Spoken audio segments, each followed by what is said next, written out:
Well, I am 38 years old. I'm supposed to be an accountant, but I rather pursue my passion, which is the love of cooking. And luckily, I'm now 18 years cooking as a culinary practitioner. And with my experience, I was able to put up my brand, which is called Z Nutrition. And I'm happy to say I see a lot of people here who were my clients, who were able to gain their goals with my food. And with that, I was able to adopt my advocacy, which is to promote healthy food to get their goals to all Filipino people. And with Century Tuna as a greater platform, I can use this my advocacy to gain their goals of the Filipino people to eat more healthy, to be more healthy physically, mentally, and also out there. Thank you. My name is Gian Ruiz. I thrive in the beauty industry as a marketing manager for a global direct selling beauty brand. I'm also, on top of my day job, I'm also an openly gay bodybuilder, plus competed in 4 physique competitions last year, and I'm proud to say that I have placed in all 4 of them. I'm here today to tell the story of how, as a corporate professional, who in spite of having to work for an 8 to 5 job, was able to pursue his passion for bodybuilding and also has succeeded in it. I do believe that I want to inspire other people that with proper determination and perseverance, you can actually wing it. Thank you. Good afternoon, everyone. My name is Anton Danseco, 25 years old, standing 5 feet and 4 inches tall. I've always wanted to join this kind of competitions, but then my height is hindering me from it. But thank you to Century Tuna for giving us a chance to showcase our passion and love for fitness, to show the world that hard work and dedication can get you somewhere. People like me tend to be overlooked, so that's why I joined Century Tuna to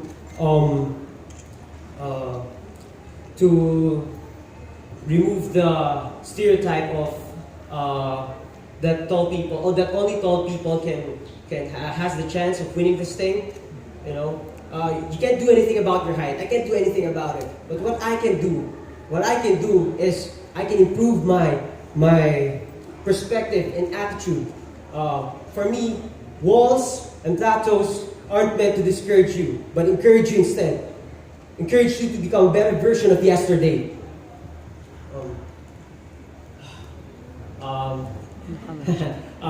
Treat each opportunity as an opportunity to become better. Every mistake is a learning mistake. Do not let your limitations and fears confine on what you can do, because our potential is limitless. Now, for my fitness advocacy, fitness is for everyone. Whether you are 25 or 55, it is never too late to start your fitness journey. My mom and I are 30 years apart, and we have one goal. Our goal is to stay fit and healthy as long as we can. And now she doesn't let her aging and her knee problems hinder her from her goals. And when I grow up, I want to be just like her. That's why I started my fitness journey as well. Don't be afraid to get out of your comfort zone, because we've all been there, and trust me when I say that you'll make it. Lastly, the sun is always there to remind us that every day is a new day to be better. My name is Cash Forte. I'm 27 and I'm from Quezon City, an entertainment supervisor. Good to see you guys right here today. My journey started when I was a chubby kid as a very asthmatic person. The doctors told me that I needed to exercise at a very young age because all the fats in my body as I was a kid was crushing my lungs. and that's when my journey began.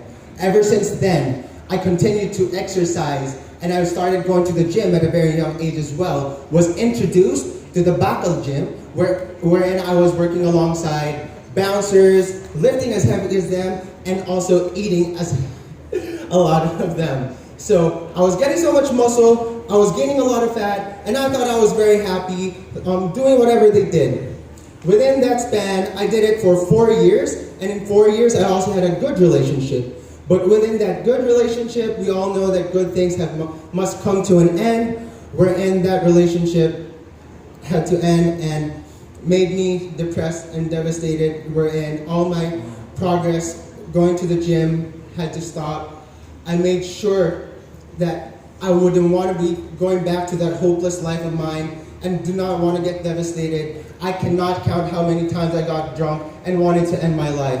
One day, I told myself that I would always become a better version of myself. So from there, I continued to exercise. I set my goals. I wanted to make sure that I would always be in the best physique that I would always be. By the time that I was close to the finish line, just one leap away, looking at my body, 4-pack abs, one injury had to end it. I ended up injuring my cervical spine, ladies and gentlemen. I was injured. I was paralyzed for 15 to 20 minutes from head to toe, couldn't move at all. I was lucky enough that I'm standing right in front of you, in all honesty. I was bedridden for 10 days straight, had to go for countless physical therapy just to keep my mobility proper. And I was reminded daily by the doctors that I was lucky to be alive, standing right in front of you guys. Today, I'm here with my advocacy to tell people right here to never give up, no matter what. Fitness has always helped me throughout all my struggles in life. Every time I would fall back down, I would always get myself back up through fitness. And ladies and gentlemen, please do not repeat whatever I just did back then, because that phase in my life was not happy. And today I'm telling you, I'm a better version of myself yesterday. Thank you very much.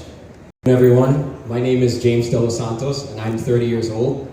I'm an athlete of the Philippine Karate team and I was a 2011 and 2017 Southeast Asian Games bronze medalist. Now, being an athlete for a little more than a decade, physical and mental preparation were very huge key factors in preparing and training, especially for the international field. Now, in terms of the physical preparation, I would train for grueling hours, even to a point where I would injure myself and perform even in competition, even while I was injured. Now, in regards to the mental aspect, I can recall back in my very first Southeast Asian Games. I was about to perform. I was feeling nervous. The pressures were so high. Like, I was aware of the fact that thousands, or not even thousands, millions of Filipinos were watching me perform. And it came to a point where my nerves started getting into me. But then, before I performed, I put myself in the corner and I told myself, you trained hard up to this moment. Enjoy it. Trust in yourself and believe in yourself. And with that mindset, I was able to persevere and bring home glory to the country. And now that is my advocacy over there as well. I want to inspire people that no matter how hard, no matter how challenging that life may be, keep pushing yourself, because everybody out there in this world, we all have a gift to become great. It's just the problem is a lot of people lack confidence in themselves. And going through these experiences as a national athlete, I've gone through a lot of hardships, and I'm pretty sure everyone here has too. But it's all about the right mindset and the right hard work. The hard work and the dedication, and with the right mindset, you too can become a winner. You don't have to be great to get started, but you have to get started to become great. Thank you very much. Judges, good afternoon, everybody. I'm Nicholas Chua, and I'm 39 years old. I'm here because I'm the fat kid inside, and will always be the fat kid inside. As a little child, I was probably like 5 years old. I remember I actually don't know why my mom would let me eat that, but you know, like I'd be at McDonald's and be like, what do you want? 2 Big Macs, milkshake, French fries. So I pound that stuff like it was nothing. And throughout my, grade school and high school life, I was ridiculed, and I ballooned all the way up to 260 pounds in third year high school. And I was always a big kid, and I got to college, joined the track team, and just ran my ass off. I ran my ass off until, I got into a shape that I felt comfortable with. But, I tried to be competitive, I tried to be active in sports, but the problem therein was the injuries that I got. I have reconstructed knees, both my knees. I technically can't even run anymore. I can just do squats and stuff. So I ballooned. I got down from 260 down to 180. Then after all my injuries, somehow surely and slowly just got back up and reached 240. And I just saw myself in the scale and was like, that's enough. I gotta change my lifestyle, and not just a diet, because that's something I feel very strongly about when people talk about diets. That diet, you do the South Beach diet, you do the Atkins diet, these short-term diets. I believe you should inculcate it and turn it into your lifestyle. So you eat what you want that makes you happy, but in a way that can change your life. So I'm here basically to, my advocacy here is more on obesity. Like my friends and family, I want to provide as an example to them that no matter how injured you are, no matter how heavy, how depressed you are, you can still fight back and be a better version of you every day. Thank you. Tuna you're cooking, and then what's your favorite dish? If you use essentially tuna. We're actually using Century Tuna since we started. Mostly, we use that for breakfast and sometimes dinner and lunch. The best breakfast meal that I can share to you with the Century Tuna is the very healthy, high protein, high fat meal called Swiss omelette with Century Tuna. It's all with whipped egg white, very fluffy and so thick it melts in your mouth. And its inside are the best, healthiest ingredient that you can have, like peppers, onions, and also broccoli. Salivay, sarap nun. Yeah, that's it. That's the best Century Tuna that I think I used. Okay. As the Century Tuna Superbod 2020, as the winner for Century Tuna Superbod 2020, how would you be an advocate or sort of like an endorser for the brand and for the lifestyle? Well, two things. I wanna do my advocacy with the angle of having inspiring corporate professionals that they can have an alternative life outside of their usual day job. For me, I've actually started a lot of passion projects lately, one of which is bodybuilding. But actually for this year, I'm taking part in a dance class. I'm trying to be Magic Mike by June. So I'm doing a chairless class. So those kinds of things, by putting myself in front and showing them that I could learn these things, that they could have a life outside their own corporate jobs. That for me is a very strong advocacy. I believe that a lot of the target market of Century Tuna are those that consume young professionals. So I believe I'm gearing towards that target market. The other thing is my advocacy because I'm also gay. I also want to prove myself that I could do bodybuilding. I think respect begets respect. By doing the work, I've done the work last year, and I've actually gained. I believe that I've gained the respect of my fellow competitors as well. So thank you. Thank you. So you said you pushed yourself to the point of breaking something or injuring yourself?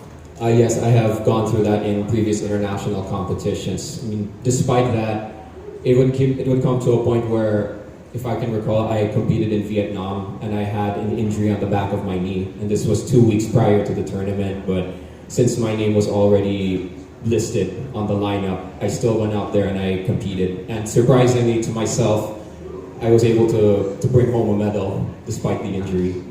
So my question is, do you think athletes are healthy?